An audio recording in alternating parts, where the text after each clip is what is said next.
Hello, Peter here, your Pinoy accountant.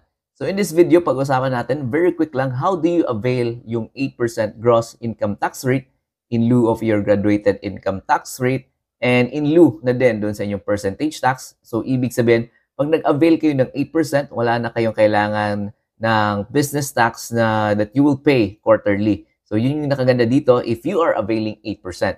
So if you're qualified, if non-VAT kayo, and if yung annual gross sales niyo is 3 million pesos pababa, you are qualified to avail yung 8%. But take note, yung mga BMBE natin na income tax exempted na kasi kayo, so hindi na kayo pwedeng mag-avail nitong 8%. So kailangan nyo talaga magbayad ng percentage tax. So there are 4 ways to avail of the 8% income tax rate. So first is yung pag-update nyo gamit itong bagong system ng BIR. So online lang, magla-login kayo sa orus.bir.gov.ph. So may way tayo dito to update your registration that you will avail of the 8%. So second natin is through BIR Form 1905. So kailangan nyo talagang pumunta doon sa inyong RDO and mag-submit itong 1905 na mag-avail kayo ng 8%. So yung deadline nito, it is kailangan nyo i-file to at the beginning of the taxable year. So January. So late na tayo for that.